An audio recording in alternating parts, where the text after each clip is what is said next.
you He'd recording grown me? up just like me. Maybe. I was like, that is pointing right at me. Turn right there. Black male? Yep. No, a white male. Nice. Oh. Hey ho. Great. Wow. That was funny. Welcome back to Fives a Crowd, ladies and gents. Woo!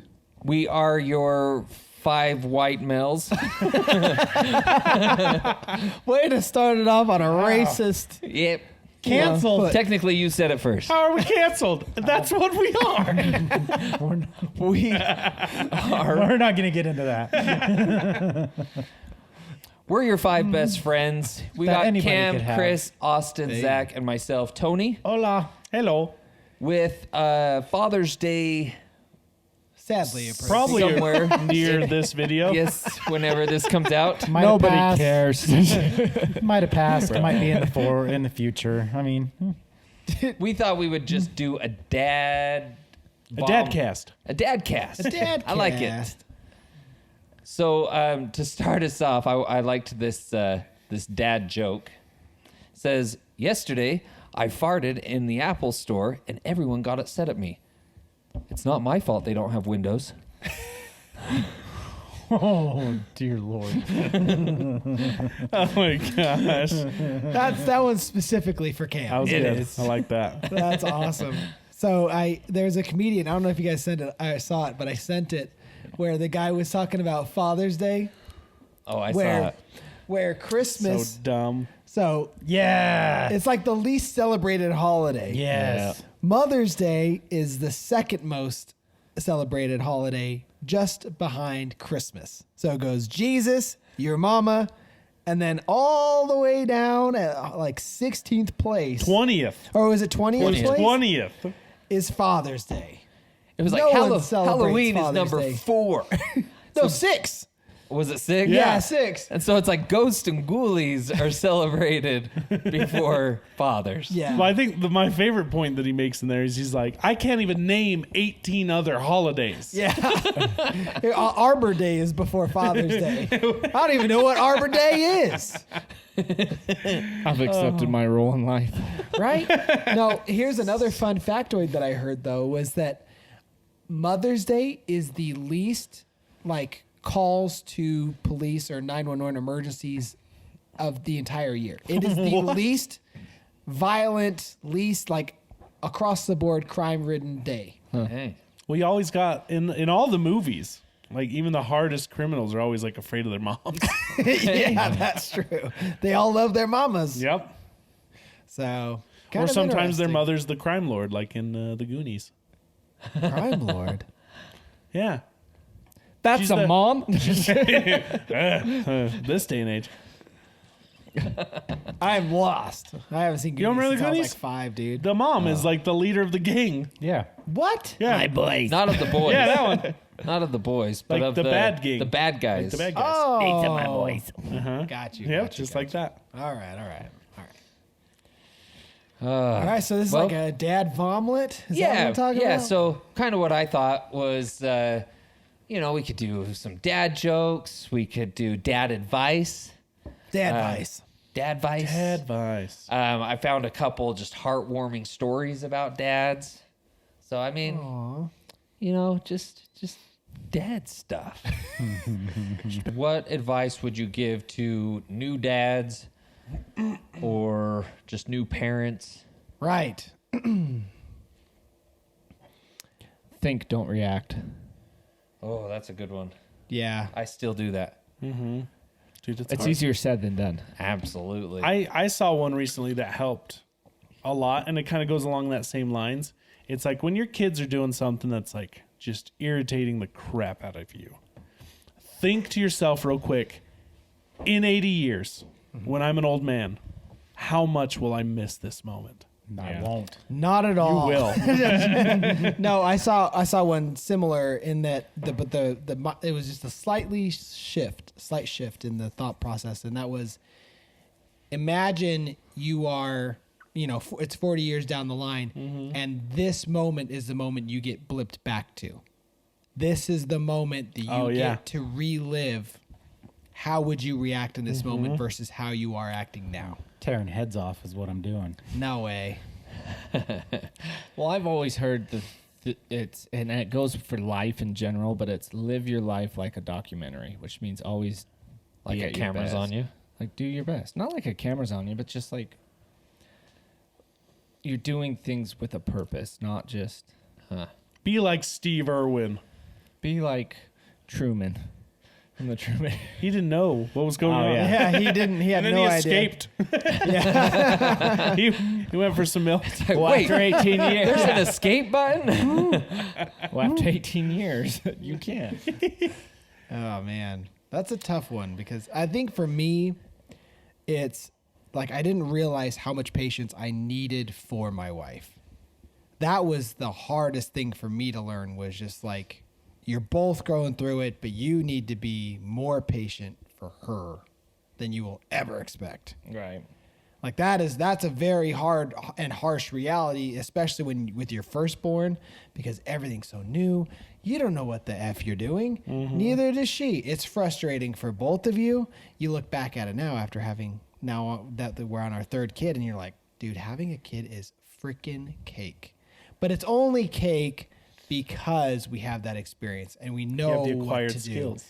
And it's, yeah. So, but having your first child, definitely you need to get patience big time, and you need to be understanding of your spouse and be willing to help. Well, and the patience isn't for the first kid. The patience is for the other kids to come.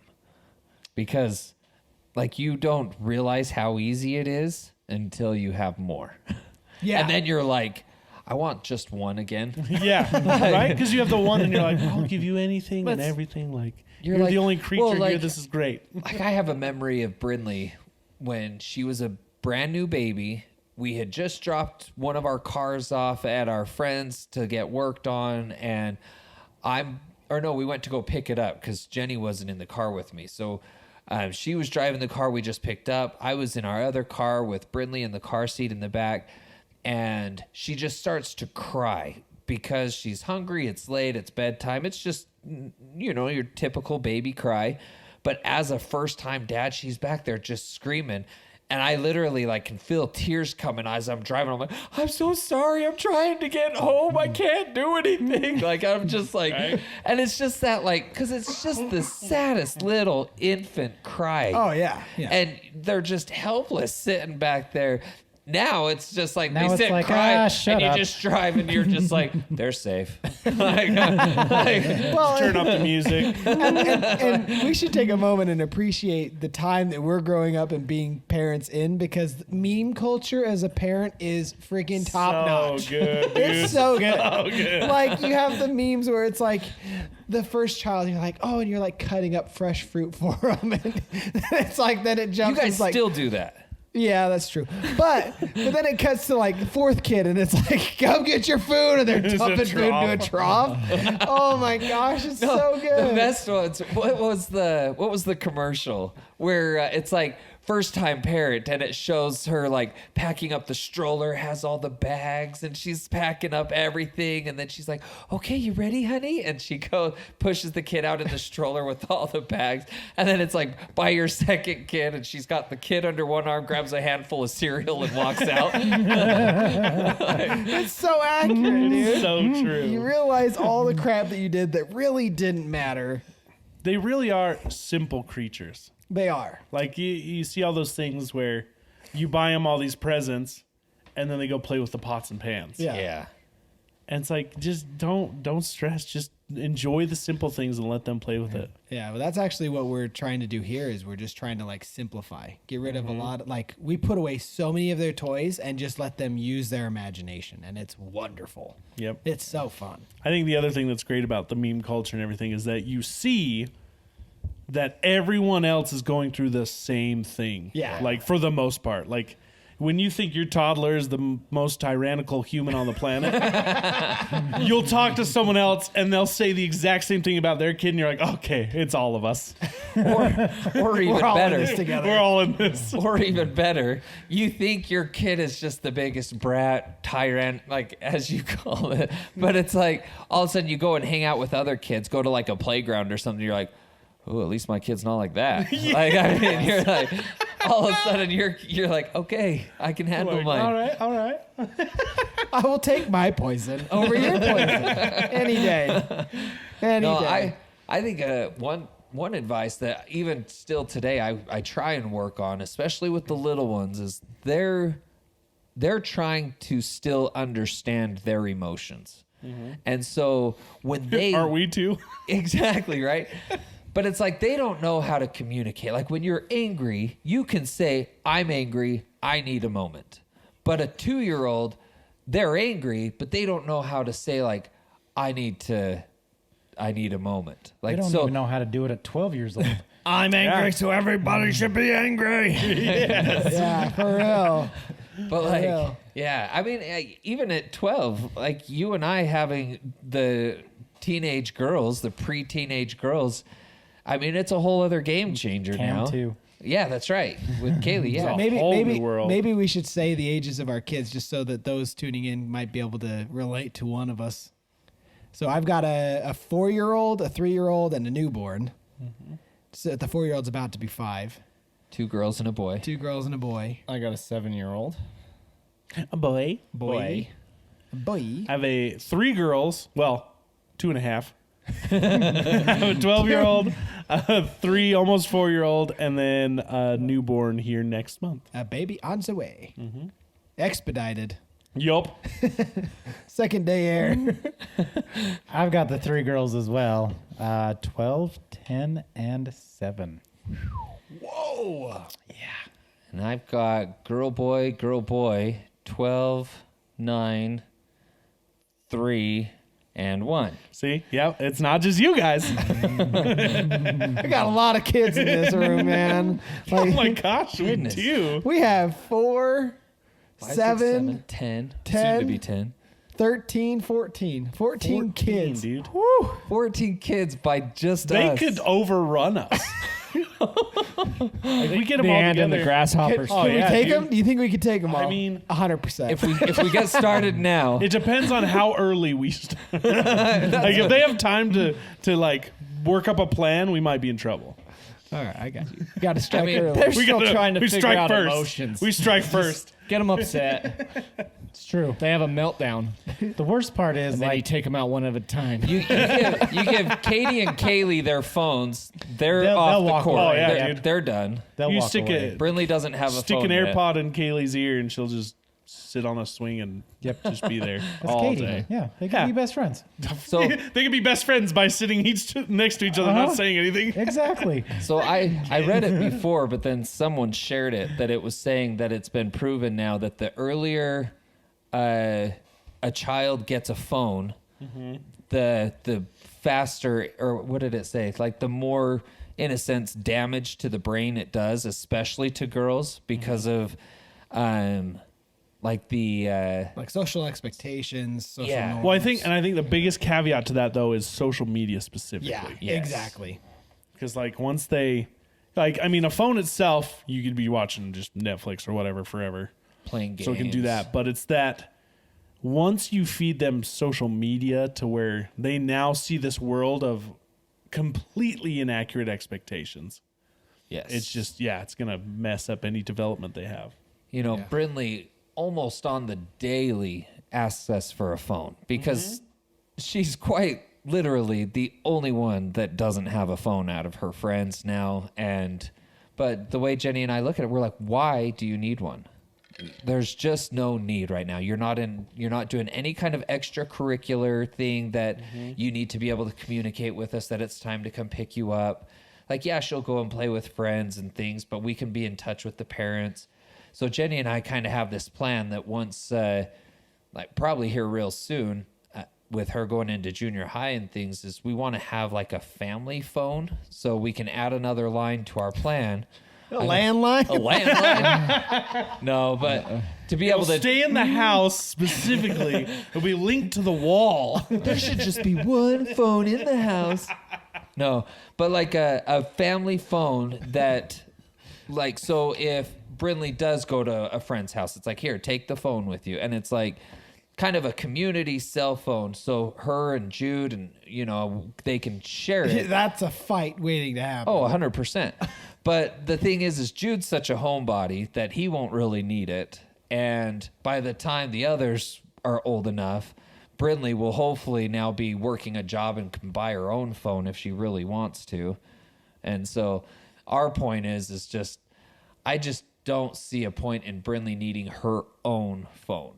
Yeah. And so I'm like, yeah, there's times that it would be nice to be able to hand her a phone to be able to be in contact with her, different things. But no, other than that, it's not time.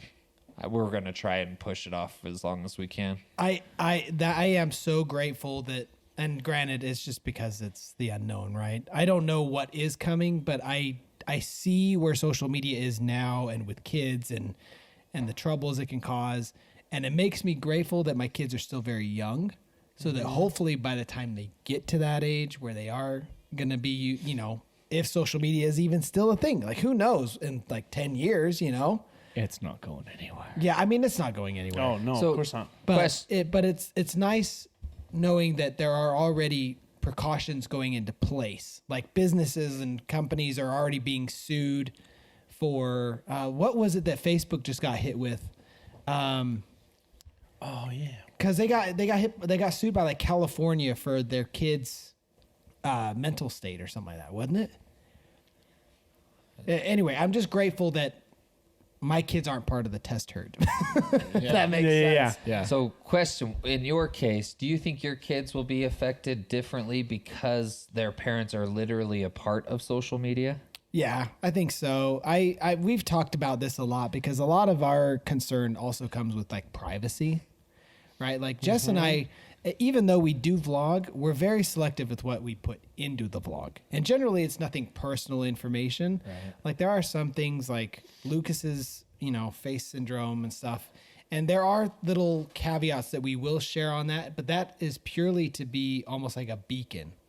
Because people that are needing answers or are wanting answers, we like to be able to provide those answers for people. If that makes sense? Because like face syndrome specifically in the U.S., there's only like 1,000 documented cases. Wow. So our son has like something that is extremely rare. And it was like the first documented person with face was documented in 96.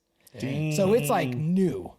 So there are things that we will share, but we're very selective of what we do share. Other than just having fun and being silly and playing and whatever. But as far as like, I'm hoping that with as much as we do social media, I'm hoping that our kids no longer need that approval on social media. Does that make sense? Yeah. Yeah. So like they don't, they're like, who cares? Like maybe where they have the behind the scenes look at it, yeah, it might actually, because it's like for people who don't know, they look at a family that it's like, look, they're constantly at the park or they're constantly on vacation or that it's like, well, that's just like the clips that you're seeing. Right. Well, You could go to the And park so- one time, take 30 pictures. You were at the park every day for a month. Yeah. yeah, exactly. Wearing the same thing. Yeah. And it's just like, I hope that they don't need that notoriety or that approval by the time that they are of that age, because it's like they'll see, oh yeah, I got 1,000 likes on this picture or whatever, and it's like they don't care. Yeah. See, and that's where I think we were lucky in that when social media really took off, we were kind of already in a place in our lives where we knew who we were for the most part. Yeah. So it was sure there was still that pull and like, oh man, do I need to be better? But then we could also be like, no, I'm fine, I'm good. Yeah. Like Until MySpace included that top 8, then all right, and then you knew where you stood with people. Man, I thought we were better friends. Well, social media can be a very good tool, right? But all tools can destroy things. Well, you look at stuff That's the like thing. GoFundMe's or things like that where Right. people really come together as an extended digital community and truly help people. Yeah. Right. And that's amazing. It truly is. But yeah, I think it's a matter of like making sure that your child kind of has that self-confidence and that sense of self and before they get on the social Get media. the foundation first. Well, and even then, it's so fragile. right. It is so Yeah. fragile. Oh, yeah. Especially if you're not conditioned to it. Like you and me, we've done Mentry now. Oh, gosh. 7 years? Something like that.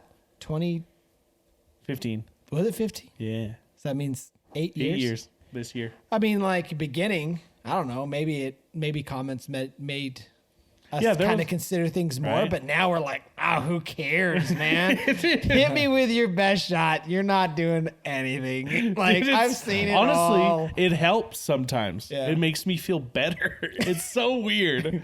But like I enjoy laughing at it because like I can laugh at myself so easily. I can yeah. make fun of myself so easily. Right. And most of the time, my jokes are better than the ones in the comments. I'm just saying.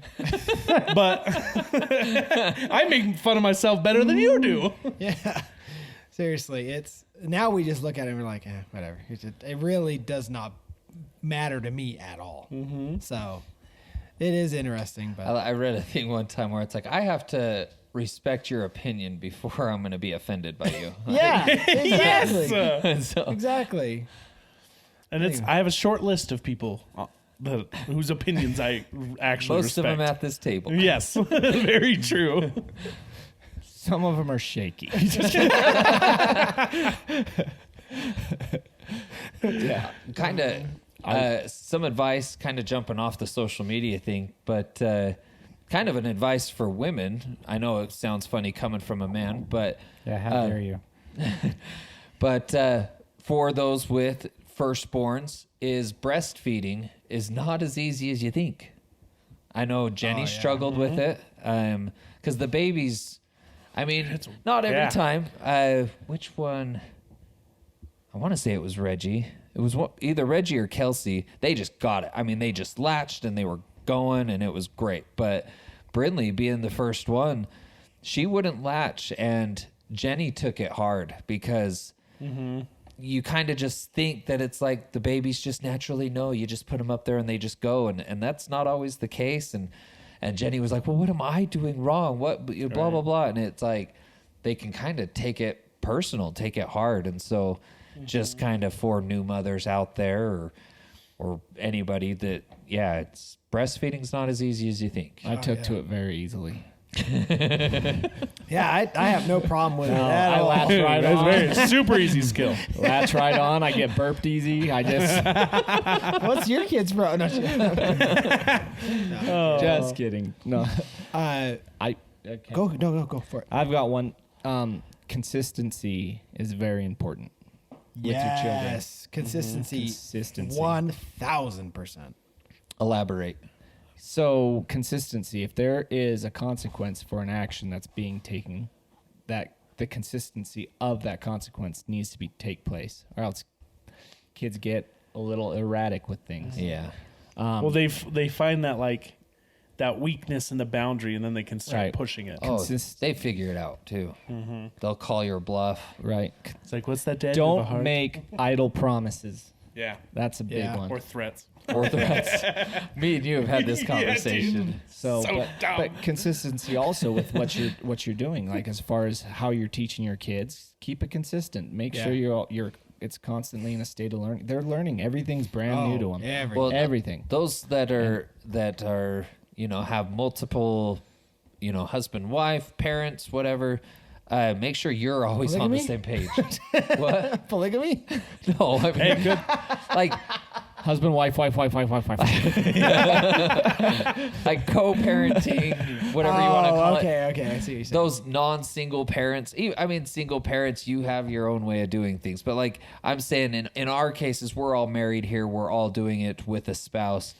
You always want to make sure you're on your spouse's side. Oh, definitely. Yeah, And you're a team. because the kids they play you against Right. each other. Oh, yeah. And it's, If you did have some concerns after you've handled the situation, then you can come to him with those Absolutely. concerns. oh, yeah. Jenny and I, we agreed on that before we even had kids. Like once we knew we were pregnant and she was coming, we said that. We're like, okay, if we disagree, we do not disagree in front of the child. Right. It's like we'll figure it out and then come back. Stop it. He's just tired. He's shaking his leg. No, when you said when we knew she was coming, and then he looked at me and I'm like, you mother. I'm sorry. I'm sorry. Oh gosh. No, that's important. At the same time, you know, It is important. It is important. To go on to add on to the consistency. yep. That is something that we take very seriously. As far as like routine, I was not a fan. Matter of fact, I hated it to its core until I saw the benefit of it. But having a routine, like a day-to-day, at a time, this happens. So like 11:30, lunch, 12:30, nap time, you know, and then it's like they wake up, and then 7 o'clock, you know, we're getting ready for bed. 7:30, you're in your bedroom. And at that, like having that schedule and that routine of sleep is what we attribute to Micah and Paige being so ahead of the curve as far as education and knowledge and learning and being able to pick up on things. Because sleep is so important. Sleep for is little huge, kids. and for the And adults, it's discipline. It's everyone. teaching discipline. Massive. Yeah, and kids like routine. They Right. don't realize it, but that's how they thrive. They know what to expect. It's not a surprise. They know what's coming, and they like. Until they get a little older. Yeah, I mean, probably. I mean, our kid, like Micah's turning 5, but she still is very good about keeping routine. At least in the younger years, I highly recommend a routine. It sucks because your day is torched. Because like literally, it's like 7:30, you're in the house. Like your kid, you know, if that's when you put your kids to bed. See, for us, it's always hard because working your kind of classic 9 to 5 job, Yeah. in my case 9 to 6, it's like by the time I get home, I'm getting home just in time for dinner. And then right after dinner, it's bath time, homework time, whatever. Not really homework. They do that when they get home, but bath time, bedtime, the whole bedtime routine.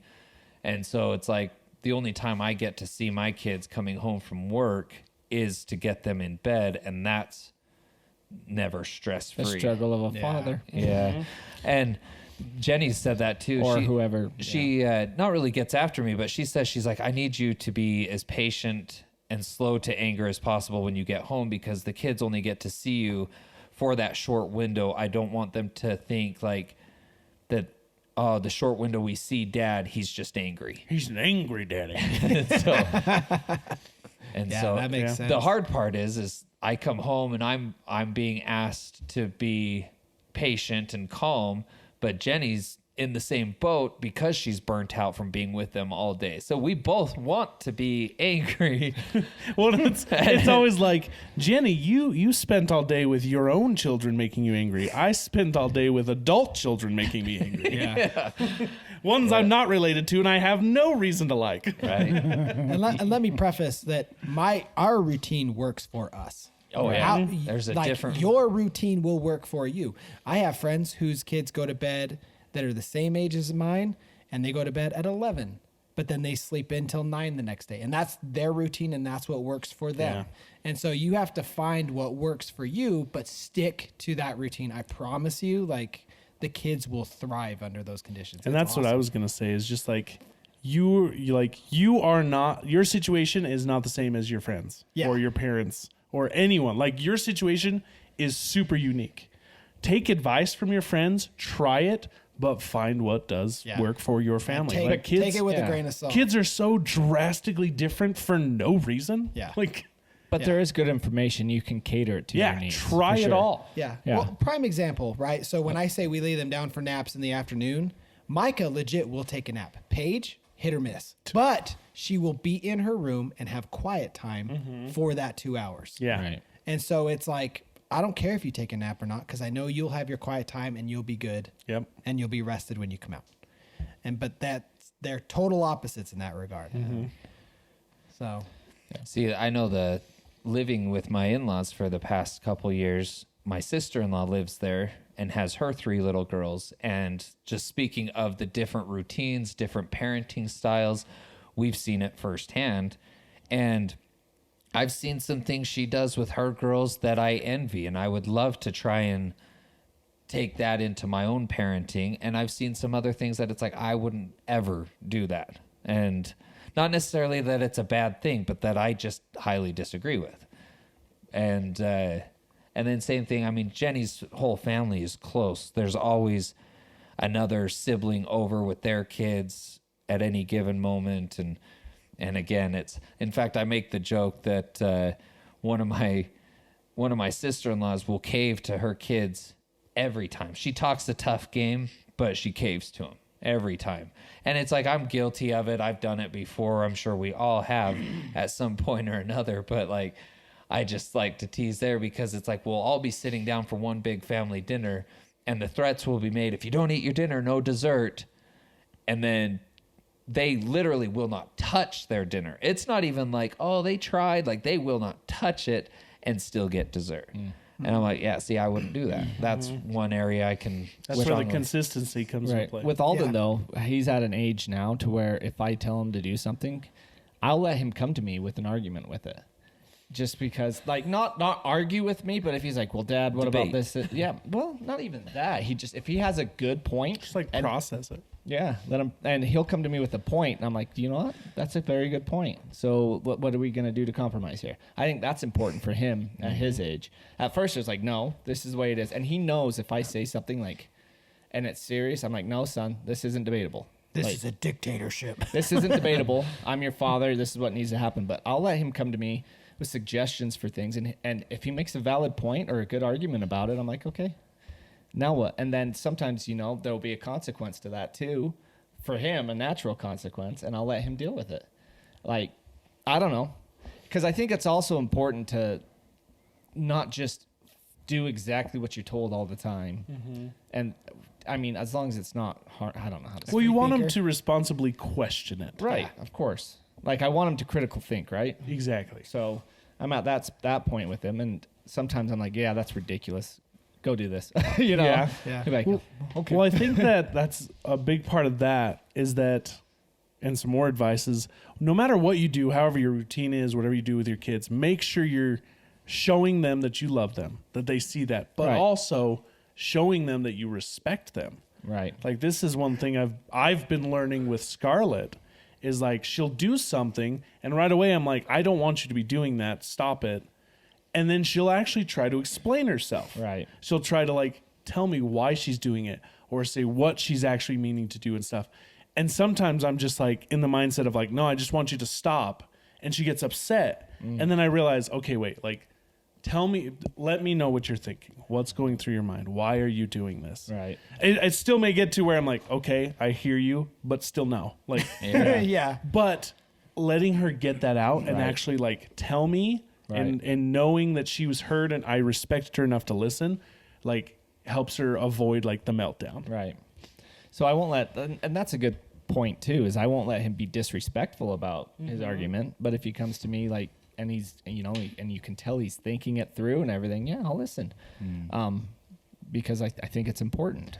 Kind of along those same lines, I've heard that apologizing to your child kind of shows them that respect too, because it's like, you can show like, look, even mom and dad mess up too. Right. Like, I've sat, as much as I hate to admit it, I can't tell you how many times I've apologized for overreacting. Right. It's like, you know what? It was the heat of the moment. I'm sorry. And it also teaches them too that you're not perfect and it's okay to accept you're not perfect, but you're trying to do better. And I think that's huge for a kid because they look up to you, yeah, and you want to do right, but I mean, we all make mistakes, right? And if we make a mistake, we apologize for it. They pick up on that. They know they make a mistake. They come and apologize for it. It's huge. Setting an example is the biggest thing you can do. That's the biggest thing you can do to teach your child. Oh yeah, in my opinion. And another thing that I saw or that Jess and I are trying to imply is just as far as consistency goes, is also being consistent in how you kind of like how you argue things. Right. So you're allowing your kid to know what to expect from you, regardless of how you sway, is very important because you don't want to be a wild card. So prime example, like you were saying with the dinner, how, hey, if you don't eat your dinner, you're not going to get dessert. Well, those kids, because of the consistency, they understand and they know, okay, yeah, if I don't touch this, I can still get dessert. It goes true both ways. So if you're going to be strict and say no dessert until you eat your dinner, and then you hold true to that, they know what to expect. And so, but you don't want to be the wild card where it's back and forth, where it's like, I don't know what to expect from dad today. Is he going to, be strict? Right. Or is he going to be like super chill and let me do it regardless? There needs to be consistency so they understand what they can expect from you as a parent and as a role model. See, and again, that's where I And feel that's like a terrible example with the food, but hopefully you it's, understand. It's one everybody gets. yeah, Like, yeah. Yeah. And again, that's where I feel like, again, having two parents comes into play too. Yeah. Because again, I don't mean to throw them under the bus or anything, but it's like, they know I'm teasing, but it's like mom lets the dessert happen when dad doesn't want the dessert to happen.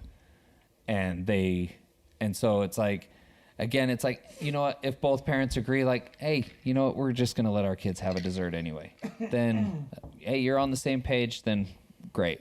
I think But in those situations, and I've tried to do this too, because sometimes going back to talking about the idle threats or whatever, where when you say something too extreme that you didn't mean to, I try to find a way out of it without caving. So I'll be like, if you don't eat your food, whatever, you don't get any dessert. And it's like, maybe I feel bad, whatever. I'm like, I do kind of want to let them have dessert. I try to find a way that they can earn it still. yeah. So I go, okay. Redemption? Well, if you do this or this or this, then you can. But then it's especially important that you stick to it. Right. Yeah. She said it kind of jokefully, but in a way it kind of worked. To staying on the food thing, my mother-in-law said, she's like, for every bite of dessert you want, you have to take that many bites of your food. And it's like, oh. There you go. Like, And this Interesting. This is debatable too, but I honestly think there are appropriate arguments you can have with your spouse in front of your kids. oh, Oh, yeah. 100%. Yeah. They need to learn I agree. how to argue. So, I mean, you can have a healthy way to disagree, Yeah. right? But the important thing with that is if they see the disagreement, they also need to see the resolution stage of it. Well, they I need think to see that's- the respect. I don't know if in a they need to debate see between you. all resolutions. Man, That'll cause different kinds of trauma. I don't get that kind of resolution, so that's not even on the table. But yeah, I mean, it shouldn't that's be usually on on the the table. bed. It's on the bed, yeah. Maybe the couch. Just saying. well played. Well played. But yeah, In the back of the van. I'm sorry. Back seat, window up. That's the way. But yeah, that's all I was gonna say. Okay, I've got a question for you guys. Okay. Because this actually, I'm happy I thought of this because we were talking earlier about how we don't realize how easy one kid was. But now that I got to thinking about it, I realized that it's a different difficulty. At least it was for me. So the difficulty of baby number one isn't necessarily the baby. For me, it was the mental side of things. Because you are going from being able to do whatever you want, whenever you want. Life is all about you. You can go hang out with friends. You can go here. You can go there. Literally, you have no obligation other than your significant other. And most of the time, it's whatever. When you have baby, it is like everything stops. It's no longer about you. And that is a harsh reality. Like, I'm remembering this now, that it was like, I'm sorry, I can't go out and hang out and play and do all these things. And I can't just walk out the door without changing a diaper and loading him into the carrier and Yep. doing all this. Or like, I can't just take my wife out on a date. I have to find a babysitter. Or, You can't just go to bed. You have to put them to bed. Yeah. And it was like, Three and times. I Four rem- times. yeah, exactly. Sleep through the night. Yeah, you can't sleep through the night anymore. And so it was just like, for me, and also at the same time, I also, like, one of my friends moved back east, and it was just like this wild change of life. And so I remember going through like a depressed state. And so was that, did you guys ever experience any of that? Because I know you guys had kids super young. Like, I feel like I at least was able to thoroughly enjoy my 20s as far as like going out, hanging out with friends, doing whatever the F I wanted. And so, and maybe that's where it hit me harder, was like I had all that freedom and I knew it and what it was And like. it was lost. And then it was gone. You know what I mean? Yeah, Did you because guys ever go through I was very similar as you. I was going to say, Yeah. Cam, you of all of us, you didn't get to enjoy just the husband and wife thing. Yeah. You went right into family. Yeah. And so was it, Yeah, would and you so- say it was different? So it's like a weird hybrid because like I had my whole 20s to just vacation, go on cruises, hang out, do whatever, whenever, stay up till 4, whatever. Yeah. And then yeah, it was like everything hit at once. I got married, so I became a husband and a father all at the same time.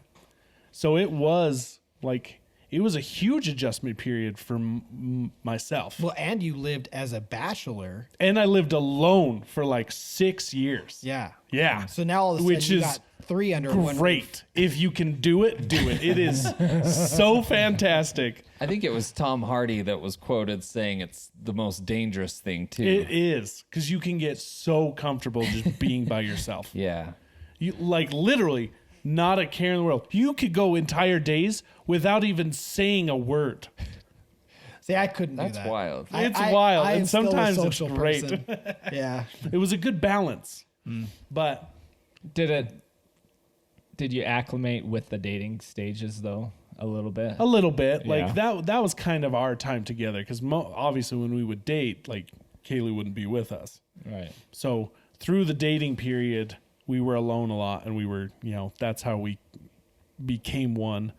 And then, but I remember after we got married, before we had gotten married, Kaylee and Shaylee basically lived in the same room, and they both had their own bed, but Kaylee would always end up in the bed with Shaylee. And I slept by myself. I had nobody in my bed. I had free reign of the entire mattress. And so we get married, we move in together. Already I'm like, okay, I have to share half this bed with someone else. But then every night Kaylee keeps coming into the room and like trying to get in bed with us and stuff. And like, cause it's a huge transition for her. Now it's a change for 3 people. All 3 of us drastically changed our lifestyles. And I remember one time I'm laying in bed and I hear her footsteps and I jump out of bed and I walk out the door and I grab her and I pick her up like this. And I just walk straight back to her bed and I'm like, good night. I just remember how funny it was. I was just like, nope. Not tonight. Not tonight. I'm tired. But no, yeah, it's wild to think that we didn't have that, like that honeymoon period kind of thing. And and we do see it here and there, and we feel it, and we're like, we want to get to a place where we can go on regular dates, like every week without the kids. And hopefully now, with Kaylee being 12, we're kind of gonna try to get that, that built-in babysitter working going. Mm-hmm. But that's even another weird thing is like Kaylee's 8 years older than Scarlett. So in classic teenager fashion, half the time she is just annoyed by her. Yeah. And Scarlett just wants to be just like her. So that's just a weird thing that we're navigating too. Is like, how do you make your oldest child not despise your other child enough that she can watch her and not kill her? What, for me, Oh, go ahead. for me, Lisa and I were both 19, Yeah. and I mean we didn't date I think. But you December- guys didn't have your kid until Right. So we yeah, but that was always something I wanted to do, and it wasn't happening. So it's not like, we enjoyed time together, but I always was like, oh, why aren't we why isn't the kid not coming yet? You know what I mean? Like you were trying right in the beginning. Well, yeah, we had the miscarriage. Gosh, we were married a year, and then she was pregnant, and then we had the miscarriage, and then it was just nothing. See, it's wild because I didn't even know you guys even got pregnant. I don't think I didn't know that either. I think Yeah. you guys kept that pretty hush hush though. Yeah, Understandably. it affected us pretty hard, So yeah, it was just that was time that that was our thing that we were trying to cope with. You know what I mean? Together, and yeah, we were trying to again, and it wasn't happening, and we were about ready to give up before she got pregnant. And Lisa didn't want to go to the doctor. She didn't want to get poked and prodded, and a doctor's office wondering, I get it. I know. For what's wrong. To knowing what's wrong. I love that he just swept it. He's like, I get it. Knowing what's wrong. And she didn't want to go through hormone therapy or anything. So we're like, we're just going to keep trying. We did keep track of ovulation. We kept track of everything like that. And we were trying to, set up our chances better. And it just didn't happen until finally it did. But I mean, for me, it was so natural for me. But I grew up with younger siblings too. And I always had younger kids in the house that I was, your mental transition was pretty smooth then when you had for a me, kid. yeah. I mean, I was so ecstatic when she was finally pregnant and she told me, and I mean, it was just euphoric. Oh yeah, it's not that Well, of I. course, Yeah, yeah. I was super excited when we were pregnant, but it was like the aftermath and the reality of Right. the situation had changed everything in a way that I'd never expected. Right. I think I fell in that role pretty strongly. Did Because, ya? Yeah. Well, you're very social too. Yeah, that's true. So I'm and a very social person. I'm very like my family, like that's, and I know you are too. Family. And I know you are too, but I'm okay just being alone with Lisa and my kid. I'm okay with it. I love my friends. I love all you guys. But when it comes down to it, it's like I got to make sure that's all good before, and I don't personally feel guilty about leaving them before I'm okay going and having my time, right? Yeah. So I don't know, man. I get what you're saying though. Yeah. Because it's like, let's change things up. And like Lisa had a harder time with it too. Cause she's like, let's just go do this. It'll be just one time. I was like, no, we got to make sure Alden gets to bed. And she's like, yeah, you're right. I know. For her, cause she's a social butterfly too. Yeah. So that was the biggest transition, was us figuring out, not me. You know what I mean? Me figuring out how to help her out too, and have her needs and everything met along with having our family. So What about you, Cam? Did you have it like I know you talked about the difficulties that you had to overcome, but what about you, like your mental state? Did you have any mental issues with it, or like was that kind of hard on you at all, or did that? No, like not necessarily. Like I've always been a very introspective person.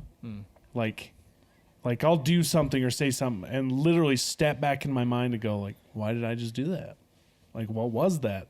And I'll sit there and process it. Like, was I feeling this way? Was it because of this?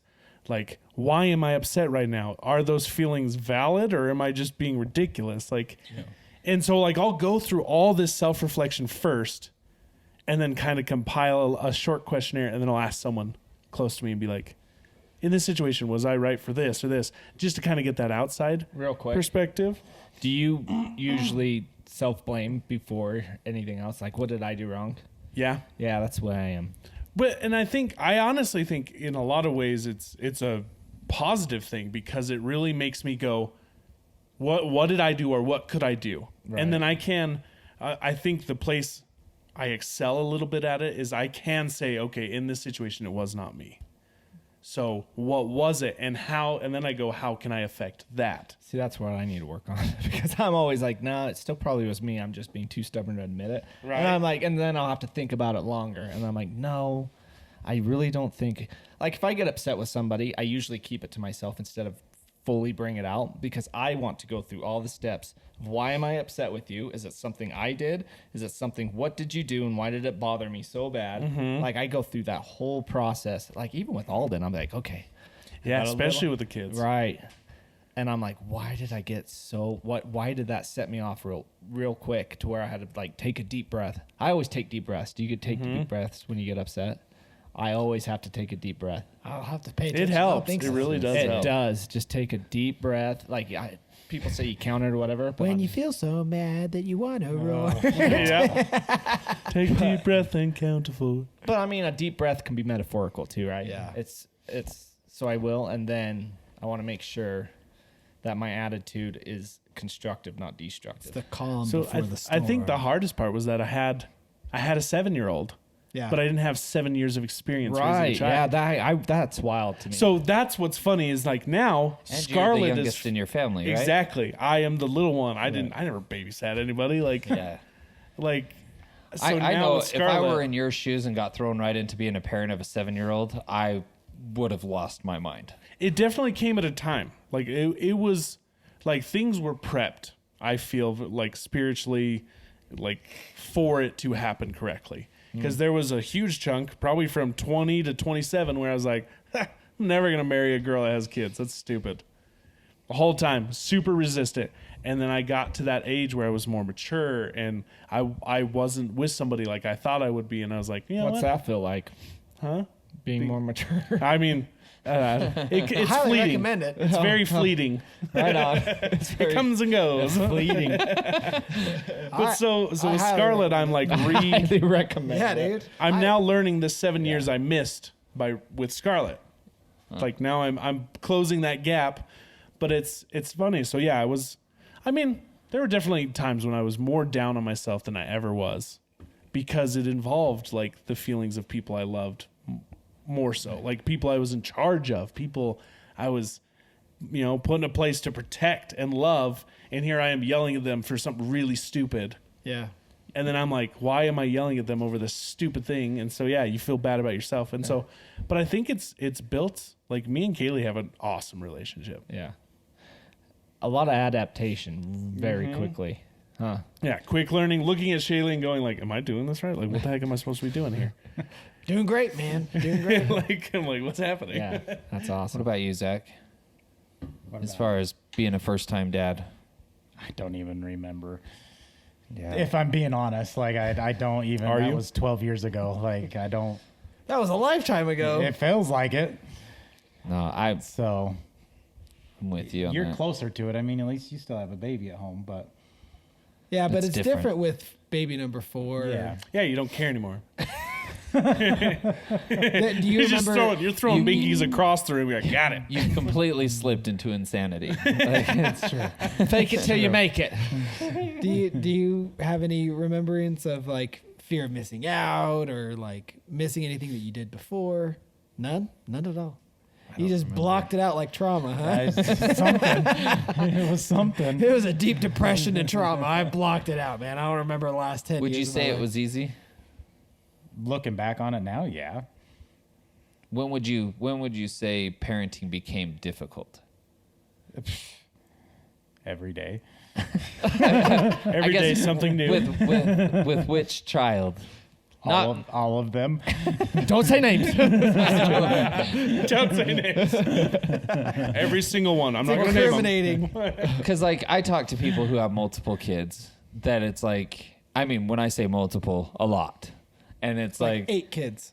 Is that or what you mean? more. Or more, yeah. Yeah. And you talk to those families and they all agree that child number 3 was the hardest. And I hear that a lot. And Child number 3 is the easiest.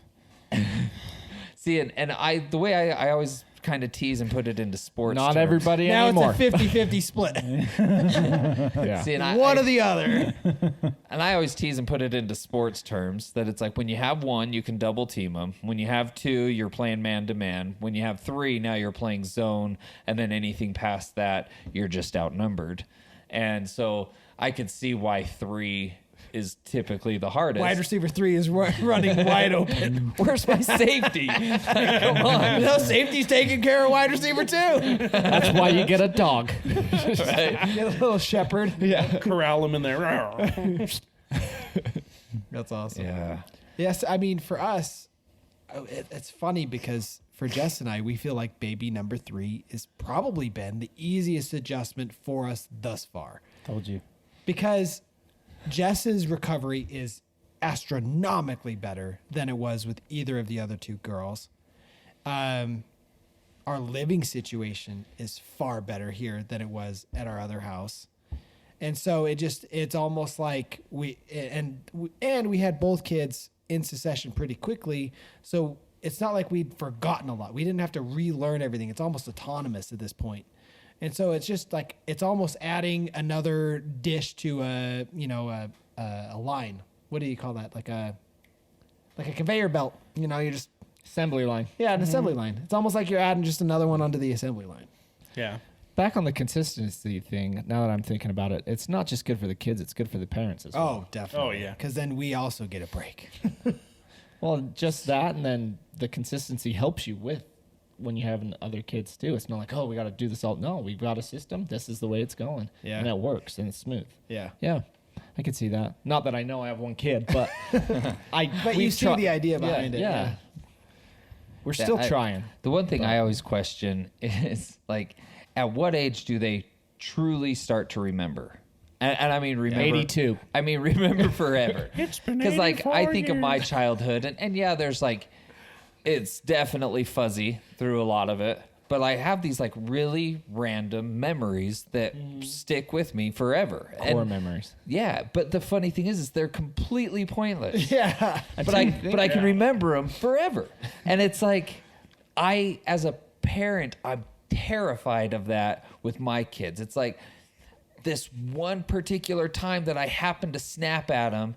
Is that gonna just be one of those Dude, memories? for real. Yeah, I'm like, know? I hope he forgets about this one. Let's go ahead. Yeah. And put that- yeah. Well, and it's like, and then sometimes you try and make memories, right? They always say like, you take them to Disneyland, you do this, you try and make memories, and yet those are the ones that Never the thing that sticks. it's a week later and they forget it. No, all they think about is you were in the hotel room and you gave them your last chicken tender or something. You know? Yeah, Like that's I what- don't even know where we were. We were just in a hotel. We went to Disneyland for a week. Yeah, but remember- to yeah. them though, you gave them your last chicken tender. Exactly. Yeah, and so You know I'm what I mean? I'm always just terrified of that, especially in the negative moments.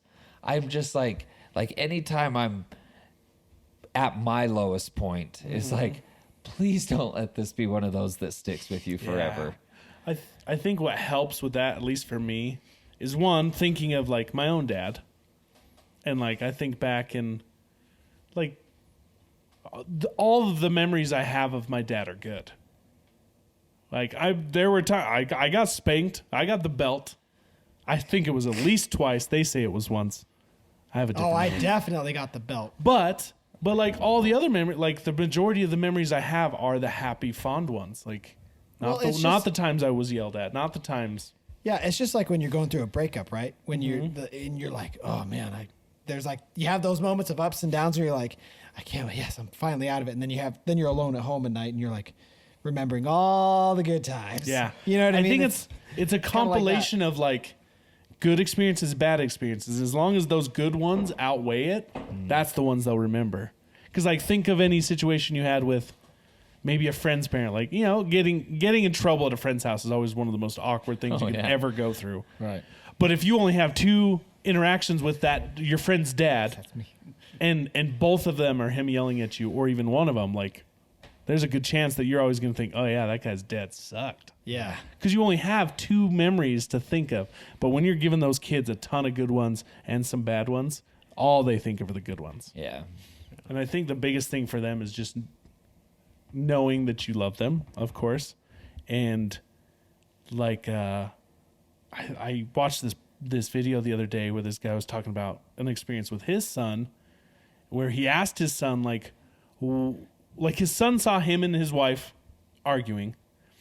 And the son like came up and the kid's like 17. And he's like, you guys gonna get a divorce? And the dad's like, what? No, come here. And he has him sit in on their argument, kind of like what we were talking about earlier.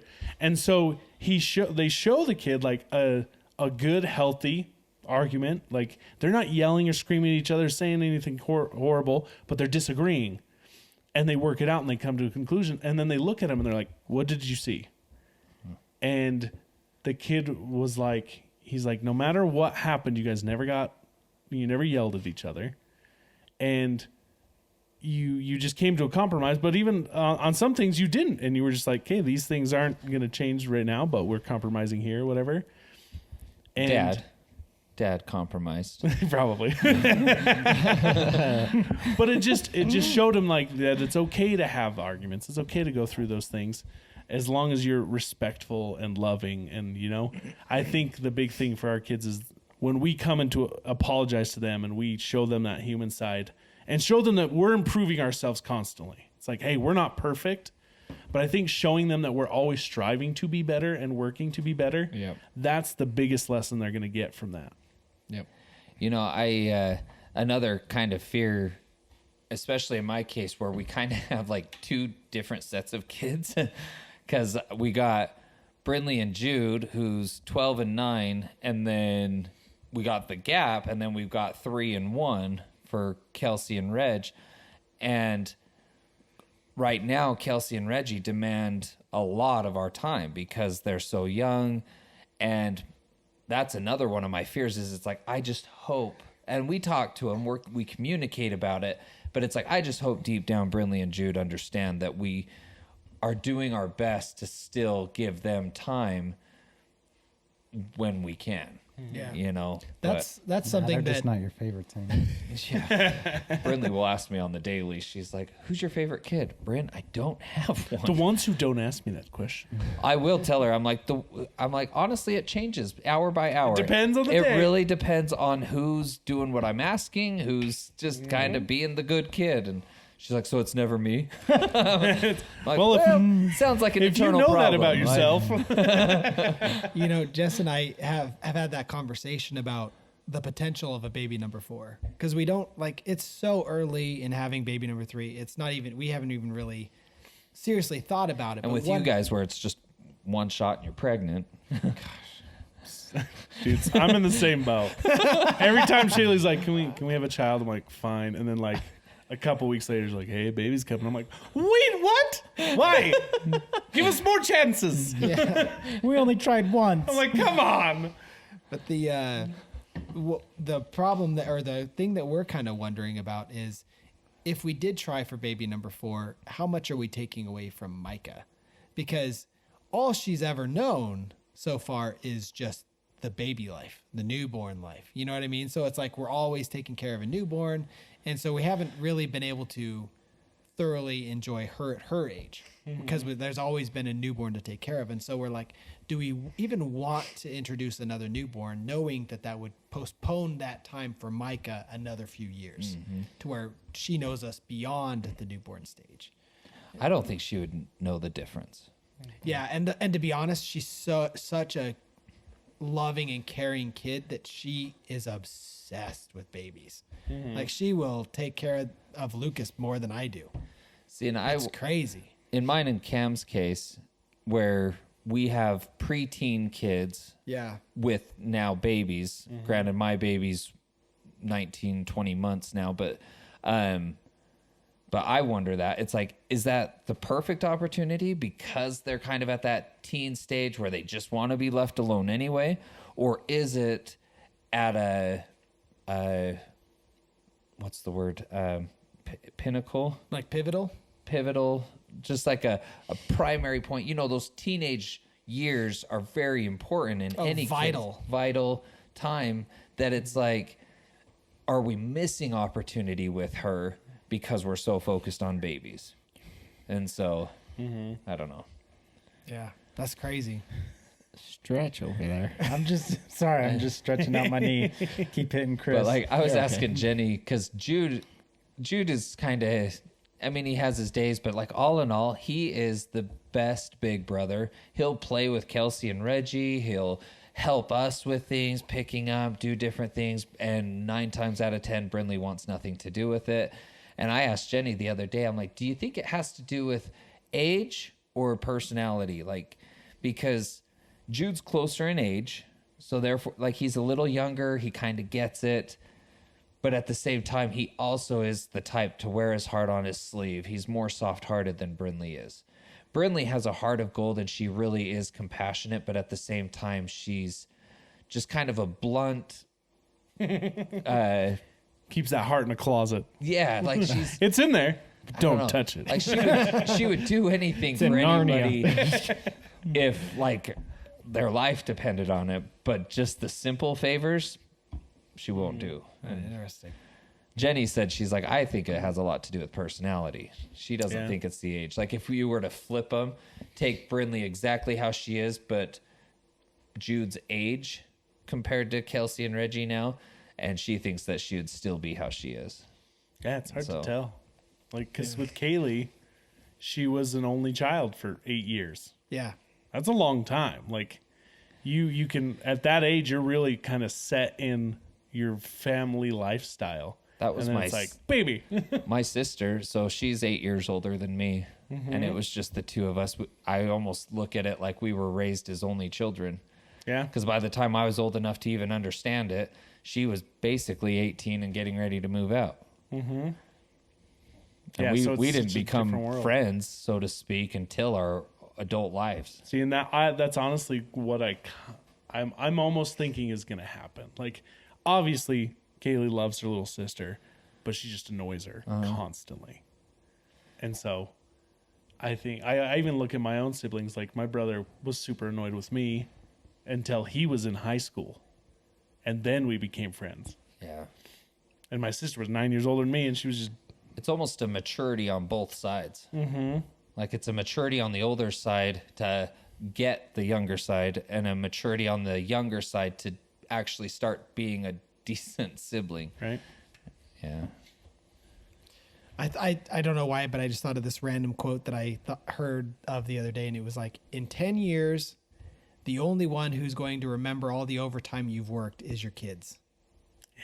And I was like, oh, when I saw that, I was like, that's rough. You know, speaking for my father-in-law,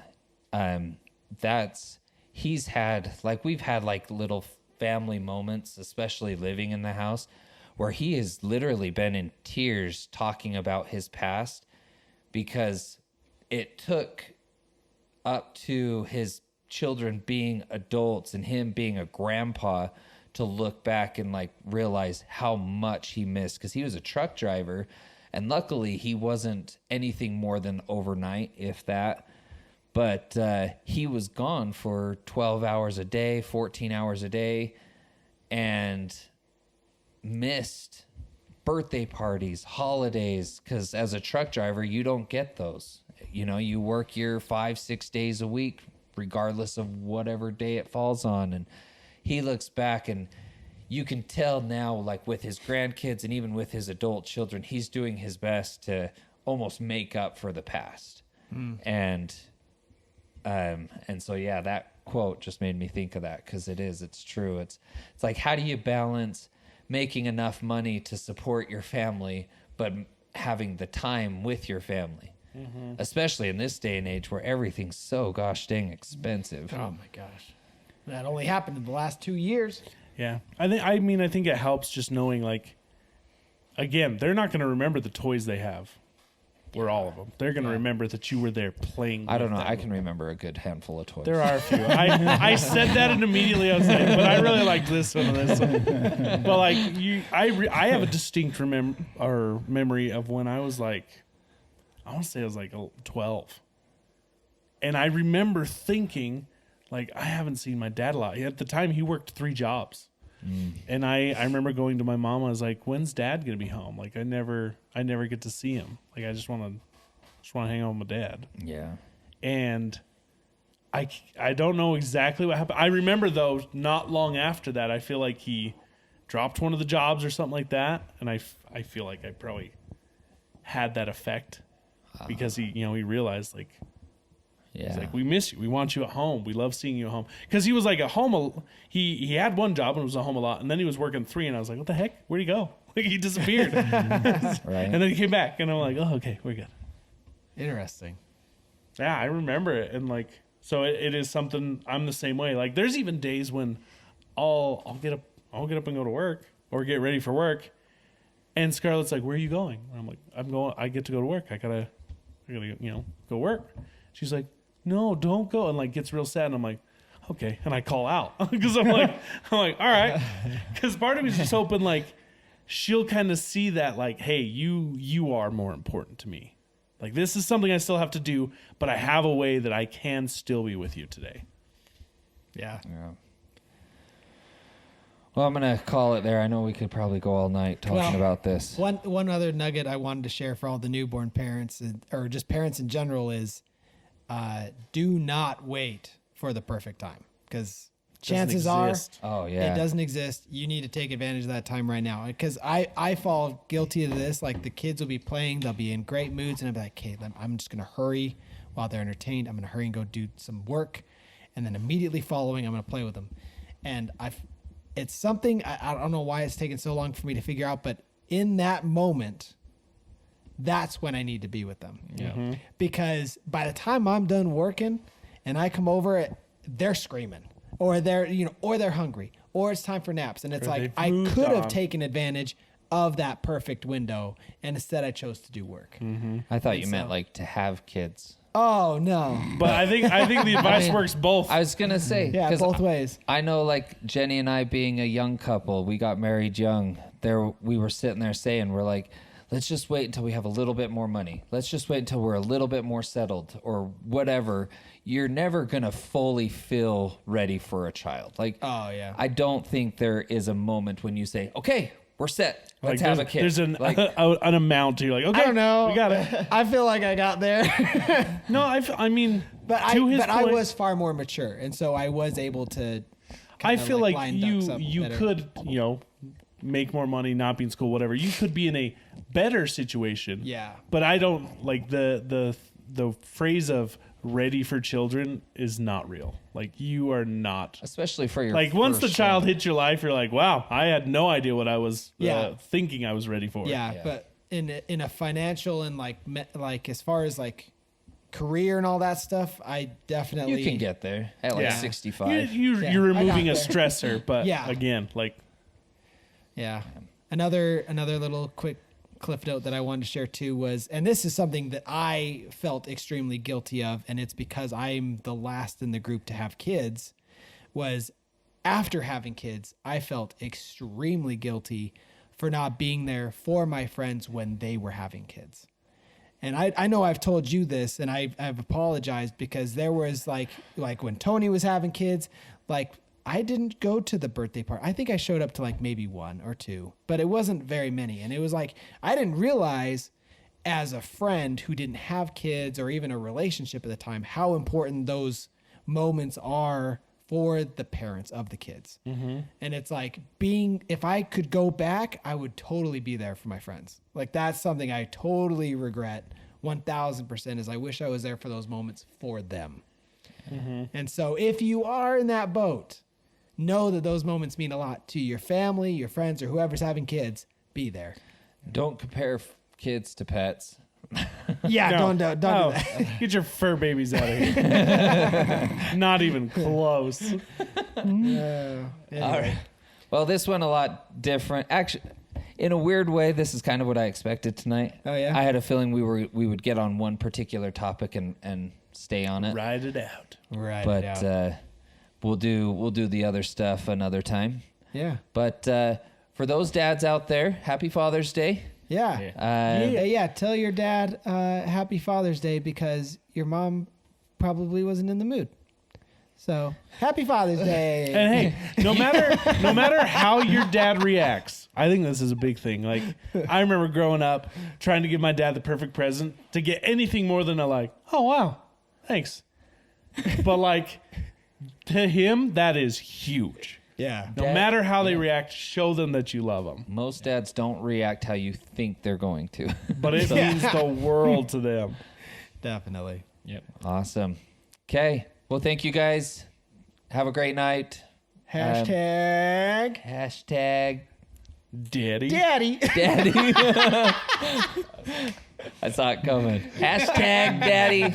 Leave us your questions. Any kind of question. It doesn't have to be about this episode. Let's make it about this though. I'd love to do some DADVICE. Yeah. That'd Okay. be fun, man. Yeah. Ask us your Another questions. dad cast. Because we Dadcast. know everything there is to know about being a dad. All of it. Everything. Between the 5 of us, we We'll can give figure you it out. terrible advice and great advice, but it's up to you to discern which is which. It'll be advice. And then, of course, you know all the routine. Like, subscribe, tell your friends. And we'll see you next time. Love you guys. Auf Wiedersehen. Bye. Arrivederci. Ciao. Thanks for being part of this crowd.